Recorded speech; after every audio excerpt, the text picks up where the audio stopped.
আজকে আমাদের আলজেমিরা হসপিটালে 4টা বাবু হয়েছে আলহামদুলিল্লাহ। এই বাবুর ওজন 3 কেজি, এই বাবুর ওজন কত? 3 কেজির কাছাকাছি। 3 কেজির কাছাকাছি। ওটা 3 কেজি। আর এটাও 3 কেজি। এই সবগুলোই ছেলে বাবু, একটাই শুধু মেয়ে বাবু আলহামদুলিল্লাহ। এই বাবুর বাড়ি কোথায়?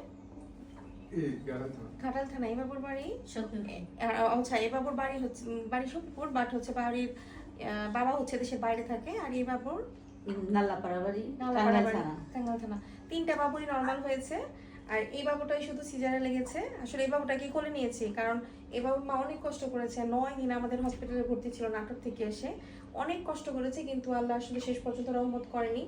আসলে পানি একদমই আস্তে আস্তে অনেকদিন যাবত পানিও হচ্ছিল, তারপরে ওনারা সাহস করেছিল, আমরাও সাহস করছিলাম কারণ বাচ্চার মুভমেন্ট ভালো ছিল।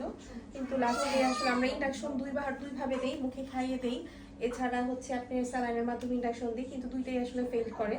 মানে 3 ফিঙ্গারের পরে 7 সেন্টিমিটারের পরে আর ওপেন হচ্ছিল না অ্যাকচুয়ালি। এই জন্য আসলে আর সাহস করা সম্ভব হয়নি, কারণ পানি একদম কমে গিয়েছিল, মুভমেন্টও কমে যাচ্ছিল, পরে সিজার করতে হয়েছে।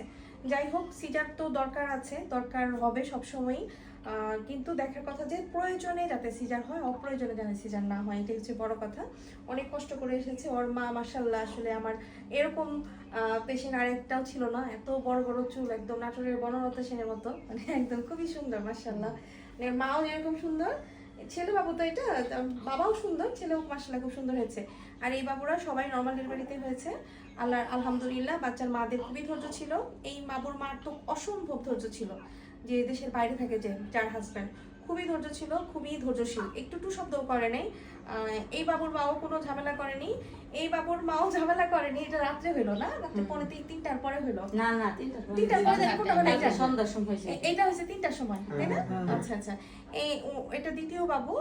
বাচ্চার মার ধৈর্য আছে, আসলে ওই সময় চরম কষ্ট হয়, তো ওই সময় যা পাটা চাপায় ফেললে কি হয়, বাচ্চার মা হেডে ইনজুরি হতে পারে, তখন বাচ্চার মা হচ্ছে একটু পাটা চাপায় ফেলছিল। এই জন্য দেখা যায় যে মানে একটু রাগ করেছিলাম ওনার সাথে, কারণ রাগ করবো না যে বাচ্চা ইনজুর্ড হবে, তখন বাচ্চার ব্রেনে চাপ লাগলে সমস্যা হয়ে যাবে। এই জন্য একটু ওনার সাথে রাগ করেছিলাম আমি, যে আপনি এরকম করেন না, আপনি এর আগে বাচ্চা হয়েছে, আপনি বুঝতেছেন, তারপর এরকম করতেছেন কেন? তাই যাই হোক, মাশাআল্লাহ খুব সুন্দর করে বাবু হয়েছে। সবারই নিচে একটু ছিঁড়ে গিয়েছে, খুব বেশি ছিঁড়েনি কারণই।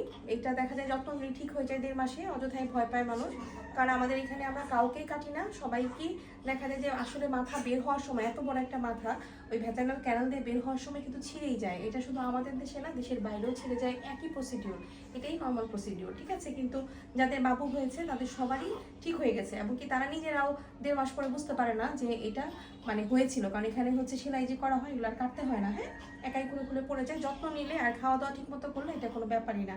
আর সিজার যে হয়েছে, সিজারের পরেও যত্নের ব্যাপার আছে। প্রোটিন সমৃদ্ধ খাবার বেশি বেশি খেলে, এবং খাওয়ার পর ভরা পেটে ভিটামিন সি জাতীয় খাবার খেলে, বাচ্চার মা যদি পর্যাপ্ত পরিমাণে পানি খায়, তাহলে দেখা যায় কোনো প্রবলেম হয় না, ঠিক আছে? তো যাই হোক, আমাদের আলজেমিরা হসপিটালের জন্য দোয়া করবেন সবাই, এবং সবাই বাবুদের জন্য দোয়া করবেন, যাতে যারা আলজেমিরা হসপিটালে হচ্ছে তারা মানুষের মতো মানুষ হয়, আল্লাহ যাতে ওদেরকে ভালো রাখে। আল্লাহ হাফেজ, আসসালামু আলাইকুম।